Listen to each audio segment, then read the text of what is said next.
Advocate दीपक खुराना का तहे दिल से धन्यवाद करता हूँ, स्वागत करता हूँ और उनका मैं आभारी हूँ।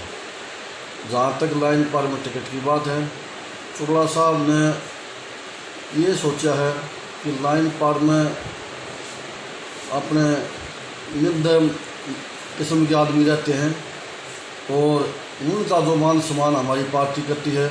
चुगला साहब सेम ताऊ देवीलाल गिनती बचले हुए हैं।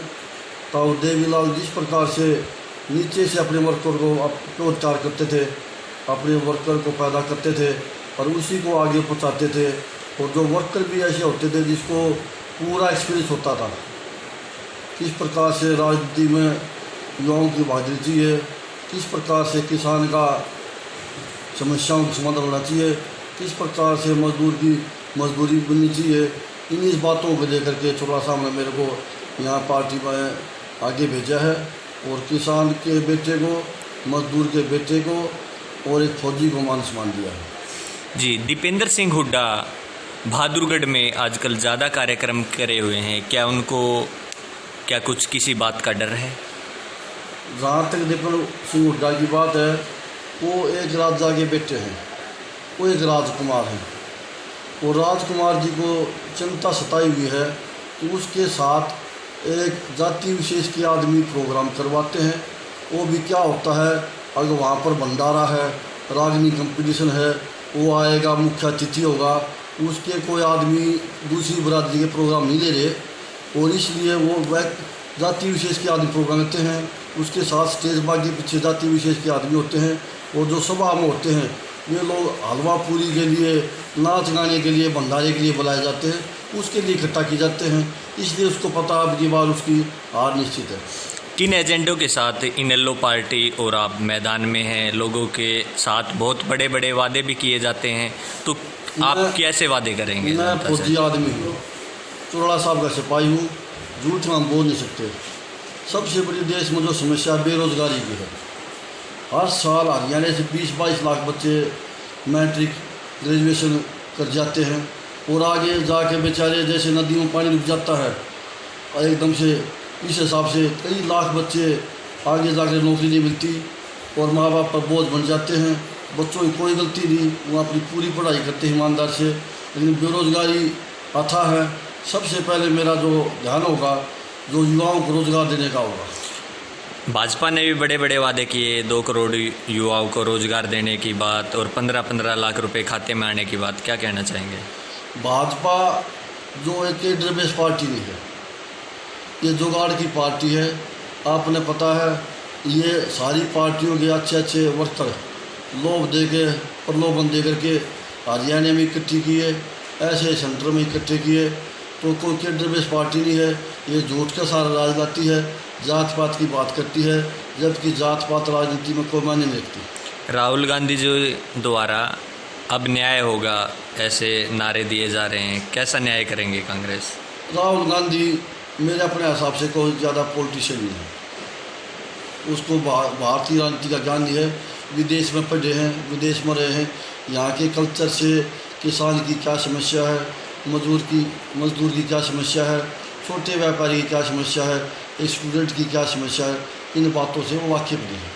जी, इनेलो पार्टी में जैसे भी एमपी जीत के जाता है तो आप किसका सपोर्ट करेंगे? मैं सपोर्ट उसका करूँगा जो पारदर्शिता सरकार दे, जो सरकार जो इच्छा, जो लोगों का आदेश होगा, जो मेरे को अच्छा लगेगा कि ये आदमी अच्छा काम कर सकते हैं, गरीब का हक मिल सकता है, मैं उसकी सपोर्ट करूँगा। और पार्लियामेंट में ईमानदारी से मैं किसान की, मजदूर की, छोटे व्यापारी की, गरीब आदमी की आवाज़ उठा के आवाज़ बन करूँगा, क्योंकि मैंने गरीबी का मेरा बचपन से नाता रहा है। मैं खुद एक गरीब परिवार से हूँ, आपको पता, जो पार्टी टिकट दी है शायद हरियाणा में सबसे गरीब आदमी मैं हूँगा, लेकिन मैं 30 साल से पार्टी का पुराना वर्कर हूँ, आज तक पार्टी के साथ रहा हूँ और ईमानदारी से पार्टी में काम किया है। इसलिए चुगला साहब ने मेरे पर विश्वास किया है। आगे फौजी भाई है, किसान मजदूर का बेटा है, गरीब कॉलोनी में रहता है, ये हर एक चीज़ से वाकिफ है। किन मुद्दों को लेकर आप जनता के बीच में होंगे और वोट मांगेंगे? मैं जनता के बीच में सबसे बड़ा मुद्दा होगा बेरोज़गारी का मुद्दा होगा। बच्चों को रोज़गार चाहिए, भ्रष्टाचार ख़त्म हो, ये मेरा मेन मुद्दा होगा।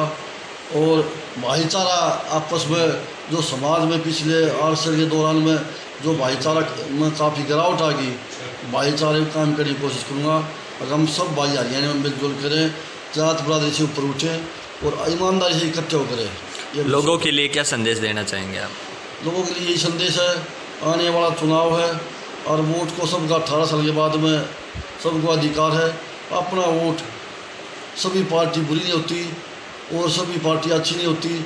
आदमी ने पार्टी के अलावा चेहरा भी देखना चाहिए और किस पार्टी का कौन सा चेहरा है, किस टाइप का आदमी है। कोई नवाब तो नहीं है, कोई पलटू मार तो नहीं है, कोई राजकुमार तो नहीं है, इस टाइप से देखना चाहिए। मैं किसान गरीब मजदूर का एक फौजी भाई हूँ, तो मुझे विश्वास है एक फौजी भाई के ऊपर देश की हमेशा प्यार से देखते हैं।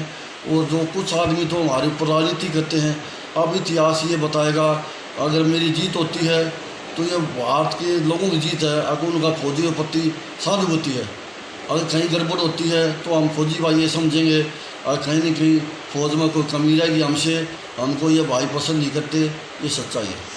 जी, बहादुरगढ़ में कई कॉलोनियाँ अवैध हैं, तो लोग नेता जो है जनता के बीच में जाते हैं चुनावी माहौल के बीच में और उनसे वोट की अपील करते हैं कि हम उनको वैध करा देंगे, तो क्या आप सच में उनको वैध करवाएंगे या नहीं? देखो, मैं बता दूं, मैं जो है ना, कुछ एक आदमी इन्होंने जो बड़े बड़े मल्टी स्टोरी फ्लैट बना दिए, ये जो पत्थर ले दिया हमारे शहर में 20-20 मंजिल की बना दी। उससे पहले हमारे शहर में कई हज़ार बच्चे छोटा मोटा प्रॉपर्टी का काम करते थे और सभी का दारू के गुजार चले हुआ थे। कोई सफ़ेदिया काम करता, कोई पेट का काम करता, कोई बिजली फिटिंग करता, कोई अपने रोटी किसी बेचता था, कोई अपने ईंट ढोता था। सबके पास कई हज़ार बच्चों ने काम मिलता था। लेकिन कांग्रेस की हुड्डा सरकार ने 10-12 बिल्डर ला करके उनको सीएलओ दे दिया, उनमें उनका हिस्सेदारी है, उनको लूटने की जगह दे दी, जिससे और उन आदमियों ने शहर की रजिस्ट्रियाँ बंद करवा दी। उनकी नज़र में कॉलोनियाँ अवैध हैं, कहीं कॉलोनी अवैध नहीं है। जो कॉलोनियाँ R जोन के अंदर है, सरकार का काम उनको पास करे, बिजली दे, पानी दे, सीवर दे। गरीब आदमी हैं, वे बेचारे कनाथ प्लेस में नहीं जा सकते, उनको अवैध कॉलोनी कहते हो। और जो ये ओमेक्स में और जो HLCT में है, TDI है, PDM है, जो मोटे पैसे ये LOC सीएलओ के नाम हुड्डा परिवार खा गया, इसको लोग वैध कहते हैं। जो कच्ची पीलीट लगा करके आपने पता है लोगों के साथ खिलाफ किया जा रहा है, उसके मैं बहुत खिलाफ हूँ। मैं चाहता हूँ कि कॉलोनियाँ कटे पास हो, लेकिन रास्ते छोड़े हो, उनके बिजली पानी की सुविधा हो और पक्का काम हो, जो पेपर हैं पूरे हो, कोई अवैध कॉलोनी ना हो, जिससे कोई झगड़िया सोता ना हो। गरीब मैं इसके पक्ष में।